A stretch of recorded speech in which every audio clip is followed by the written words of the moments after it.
saya akan menjelaskan bagaimana switching bekerja.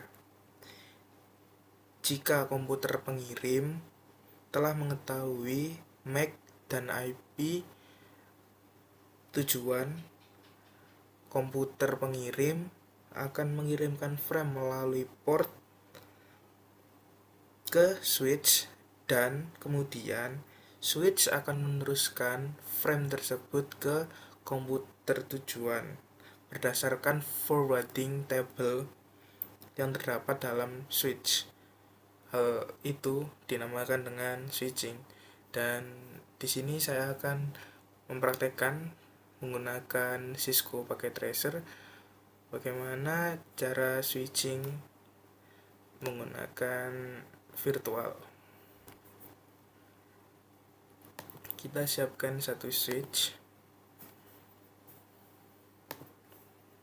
di sini, lalu dua PC. Asumsikan ini PC 1 dan ini PC 2. IP PC 1 kita akan setting dengan network 1.10 dan IP PC 2 kita setting dengan IP network 1.20 karena host tidak boleh sama setiap device. Gateway akan selalu menempati host nomor 1 dan port PC 1 akan terhubung ke port 1 switch dan port PC 2 akan terhubung port nomor 2 di switch. Kita akan menggunakan kabel stripe di sini. Standar 0 per sini kita akan memilih fase Ethernet 1.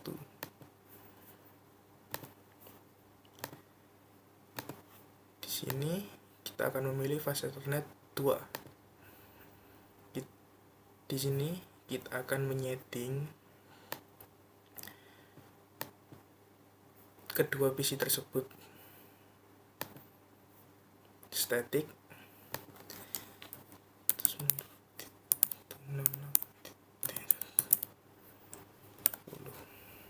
subnet akan terisi otomatis dengan gateway akan selalu dengan angka 1.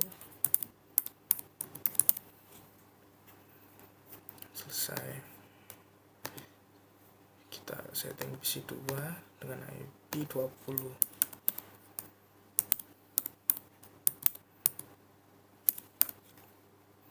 Subnet akan terisi otomatis, gateway sama.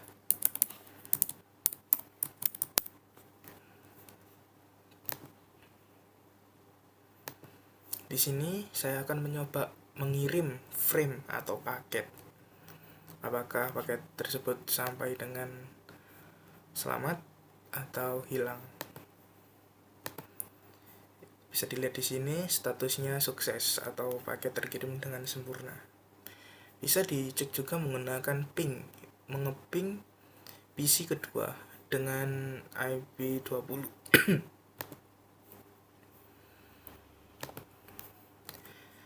Ping 192.168.1.20. Dia akan mengeping tujuannya. Bisa dilihat di sini paket terkirim dengan sempurna dan 0 hilang. Begitu juga sebaliknya jika kita mengetes di sini ping 92.168.1.10 paket akan terkirim dengan sempurna. Kita akan melihat berapa MAC address dari kedua PC tersebut.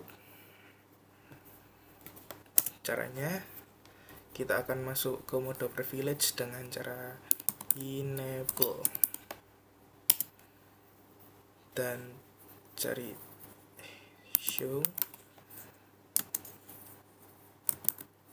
MAC address table. Dia akan muncul otomatis ketika Anda tap enter. Nah, MAC address telah ditemukan.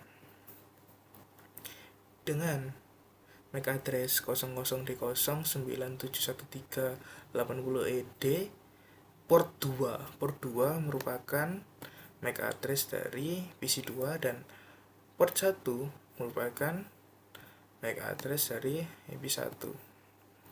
Sekian, terima kasih.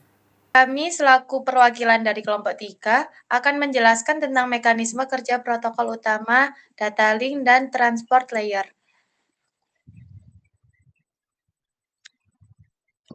Baik, jadi saya akan menjelaskan tentang apa itu pengertian LAN. LAN sendiri merupakan singkatan dari Local Area Network, adalah jaringan komputer yang digunakan untuk menghubungkan perangkat dalam area yang terbatas, seperti rumah, sekolah, kantor, atau kafe. Jaringan ini memungkinkan perangkat-perangkat seperti komputer, laptop, dan printer untuk saling berkomunikasi dan berbagi data tanpa harus terhubung ke internet. LAN biasanya digunakan untuk keperluan berbagi file, printer, atau koneksi internet dalam satu lingkungan tertentu karena cakupannya yang sangat kecil. LAN cenderung lebih cepat dan stabil dibandingkan jaringan yang lebih luas secara umum. Ada dua jenis LAN, yaitu berbasis kabel atau wired LAN, menggunakan kabel untuk menghubungkan perangkat ke jaringan melalui switch atau hub, dan LAN nirkabel atau wireless LAN atau WLAN, menggunakan gelombang radio Wi-Fi tanpa kabel sehingga lebih fleksibel dan praktis, meskipun bisa lebih lambat dan rentan terhadap gangguan sinyal. Next. Perangkat jaringan untuk LAN. Agar komputer dapat berkomunikasi dalam jaringan LAN atau Local Area Network, dibutuhkan beberapa perangkat jaringan, yaitu yang pertama NIC, Network Interface Controller, untuk jaringan kabel RJ45 IEEE 802.3. 2. WNIC atau Wireless NEC, untuk jaringan nirkabel Wi-Fi IEEE 802.11. Perangkat tambahan Ethernet switch menghubungkan perangkat dalam LAN berkabel, Wireless Access Point atau WAP menghubungkan perangkat ke LAN nirkabel. Lanjut. Adapun peran Ethernet switching dalam LAN. Peran pentingnya yakni untuk menghubungkan perangkat dalam jaringan LAN agar komunikasi dapat menjadi lebih efisien. Adapun cara kerjanya, yang pertama, dapat menerima data dari satu perangkat dan mengirimkannya ke perangkat tujuan berdasarkan alamat MAC. Lalu yang kedua, tidak menyiapkan data ke semua perangkat atau berbeda dengan hub. Manfaat dalam LAN, meningkatkan efisiensi data hanya dikirim ke perangkat tujuan, mengurangi kemacetan. Yang kedua, menangani banyak koneksi, mendukung banyak perangkat tanpa penurunan performa signifikan. Dan yang terakhir, mendukung berbagai jaringan LAN, baik kabel atau router server maupun nirkabel access point, memanfaatkan switch sebagai tulang punggung jaringan. Lanjut.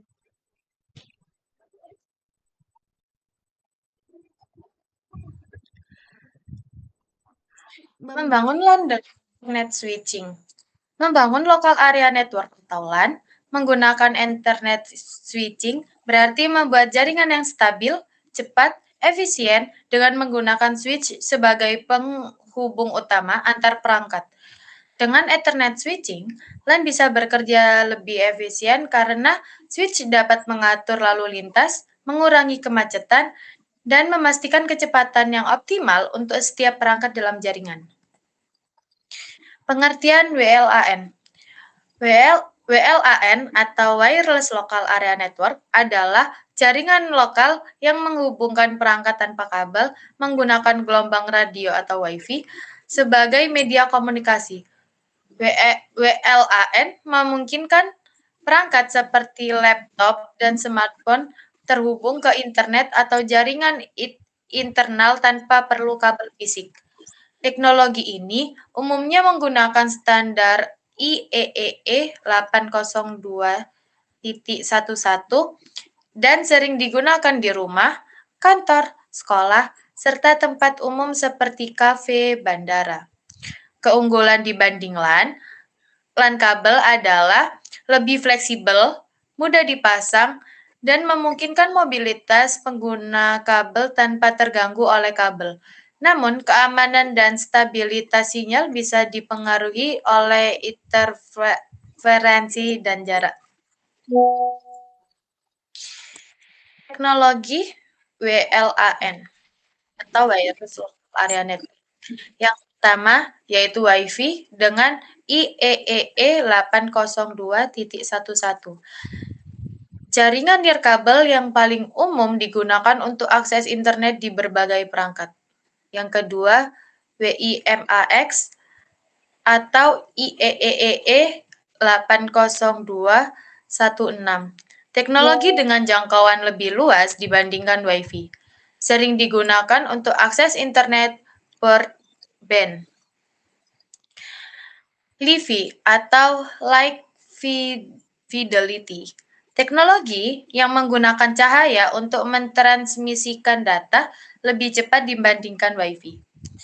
Yang keempat yaitu Wireless Mesh Network, jaringan dengan titik akses atau node untuk koneksi yang lebih stabil dan luas. Yang kelima yaitu Bluetooth dengan IEEE 802.15.1. Teknologi komunikasi nirkabel jarak pendek antar perangkat seperti smartphone atau handset. Teknologi wireless ada Wi-Fi, Bluetooth, dan lain sebagainya. Keunggulan dan kelemahan dari WLAN. Keunggulannya yaitu penggunaan dapat terhubung ke jaringan tanpa terbatas oleh kabel. Yang kedua, tidak perlu menarik kabel, cukup menggunakan perangkat nirkabel. Yang ketiga, memudah untuk diperluas dengan menambah perangkat baru ke jaringan. Yang keempat, mengurangi biaya pemasangan kabel dalam infrastruktur besar. Kekurangan dari WLAN adalah lebih mudah diserang dibandingkan jaringan kabel jika tidak dikonfigurasi dengan baik. Yang kedua, jaringan sinyal dipengaruhi oleh jarak dinding dan perangkat lain seperti microwave. Yang ketiga yaitu dibandingkan dengan jaringan kabel, kecepatan bisa lebih rendah. Yang keempat, ketergantungan pada perangkat tambahan membutuhkan akses point atau router agar dapat bekerja optimal.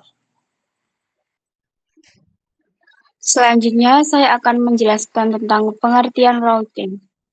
Routing adalah proses pemilihan jalur terbaik untuk mengirimkan data dari sumber ke tujuan dalam sebuah jaringan.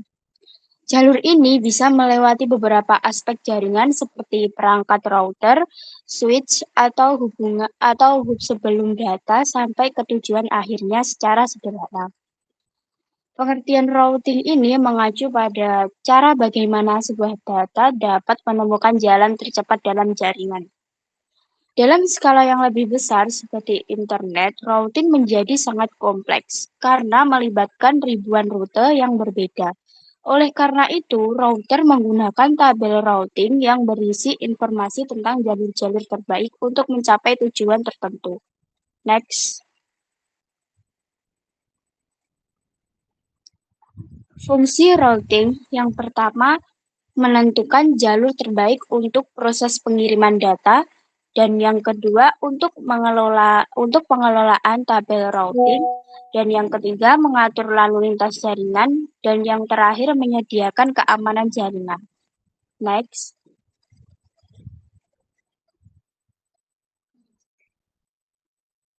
Adapun jenis-jenis routing. Yang pertama ada static routing. Static routing adalah jenis routing yang paling sederhana di mana rute ke tujuan tertentu diatur manual oleh administrator jaringan. Rute-rute ini tidak berubah kecuali ada modifikasi yang dilakukan secara manual. Kelebihan dari static routing terletak pada stabilitasnya karena tidak terpengaruh oleh perubahan dinamis dalam jaringan. Namun, kekurangannya adalah kurang fleksibel, terutama dalam jaringan yang kompleks atau sering mengalami perubahan. Misalnya, jika sebuah perusahaan memiliki kantor pusat yang terhubung dengan beberapa kantor cabang, maka administrator dapat menggunakan static routing untuk menentukan jalur tetap dari kantor pusat ke setiap cabang. Jika ada perubahan dalam topologi jaringan, administrator harus secara manual memperbarui konfigurasi routing pada setiap router tersebut. Lanjut.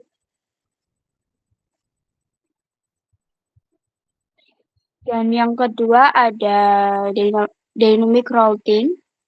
Berbeda dengan static routing, dynamic routing adalah jenis routing di mana rute ketujuan dipilih secara otomatis berdasarkan algoritma yang digunakan oleh router. Router yang menggunakan dynamic routing dapat beradaptasi dengan perubahan dalam jaringan secara real-time seperti ketika ada perangkat yang ditambahkan atau dihapus dari jaringan.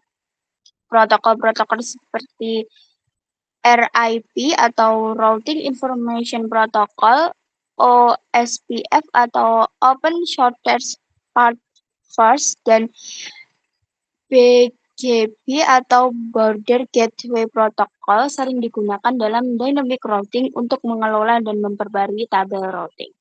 Dan keunggulan dari dynamic routing terletak pada fleksibilitas dan kemampuan adaptasinya terhadap perubahan jaringan.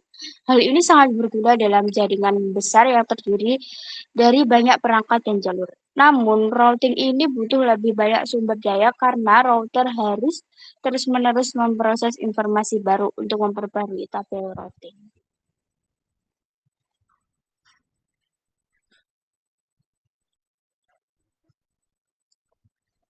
Baik, sekian dari kami. Untuk kurang mohon maaf, dan setelah ini akan dijelaskan pada teman kita. Baik, selanjutnya materi tentang routing.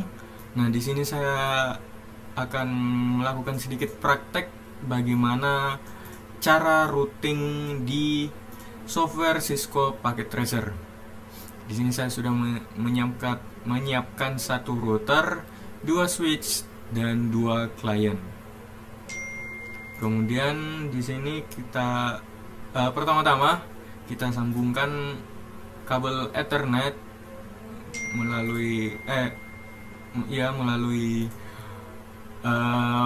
port Ethernetnya, kemudian disambungkan ke switch, kemudian dari switch kita sambungkan ke routernya. Begitu pula dengan klien yang sebelah kanan. Nah, oke, semuanya sudah saling terhubung. Namun ini jika mengirimkan pesan masih gagal karena belum ada konfigurasi sama sekali. Nah, di sini kita masukkan IP terlebih dahulu untuk klien yang pertama. Nah, di klien yang pertama ini kita masukkan gateway-nya itu 1.1 sebagai penanda bahwa jaringan ini menggunakan 1.1 sebagai penanda jaringan dia. Nah, kemudian klien yang kedua kita masukkan juga IP-nya, pastikan jaringannya berbeda dengan jaringan klien sebelumnya. Oke, masing-masing klien sudah memiliki IP-nya masing-masing sehingga bisa saling mengirimkan pesan. Nah, tapi karena ini klien ini memiliki jaringan yang berbeda, jadi dia memerlukan router yang dimana nanti berfungsi untuk menghubungkan antara jaringan yang ini dengan jaringan klien lainnya. Nah, di sini kita konfigurasi terlebih dahulu untuk port yang digunakan 0/0 itu klien yang di sebelah kiri atau klien A. Kita masukkan gateway-nya,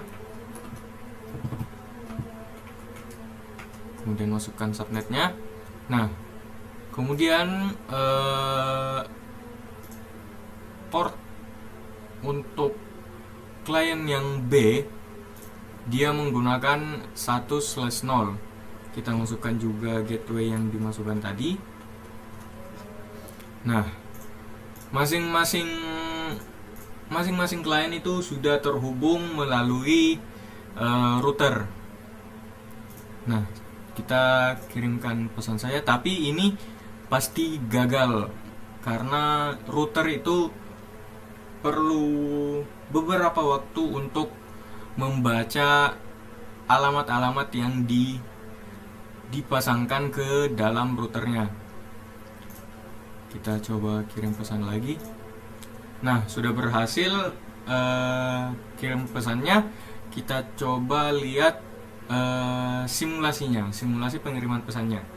Nah, dari klien pertama mengirimkan pesan itu dikirim ke switch terlebih dahulu, kemudian switch mengirimkan pesan tersebut ke router. Nah, di router akan diproses kemana pesan tersebut akan dikirimkan, kemudian dikirim ke switch lagi. Ini sudah masuk ke klien yang kedua, kemudian klien yang kedua bisa mengirimkan pesan kembali ke klien yang pertama. Kita skip saja. Oke, sudah berhasil pengiriman pesannya di sini. Sekian praktik routing singkat dari saya. Lebih dan kurangnya mohon dimaafkan. Assalamualaikum warahmatullahi wabarakatuh. Kesimpulan yang dapat saya ambil yaitu teknologi LAN meliputi dua, yaitu berkabel dan tanpa kabel, atau wired dan wireless. Wired umumnya menggunakan Ethernet, dan wireless biasanya menggunakan WLAN atau Wi-Fi. Perangkat jaringan yang menghubungkan setiap komputer dalam Ethernet LAN disebut Ethernet switch, karena dia menggunakan alat switch. Sedangkan dalam WLAN menggunakan wireless atau Wi-Fi menggunakan barang seperti access point untuk menyebarkan sinyal. Implementasi WLAN memerlukan pertimbangan tertentu seperti pemilihan kanal frekuensi, tata letak access point, channel-channel yang harus berbeda ketika access point diletakkan berdampingan agar komunikasi komputer dapat terjadi secara optimal. Terima kasih, sekian dari kelompok saya. Sampai jumpa.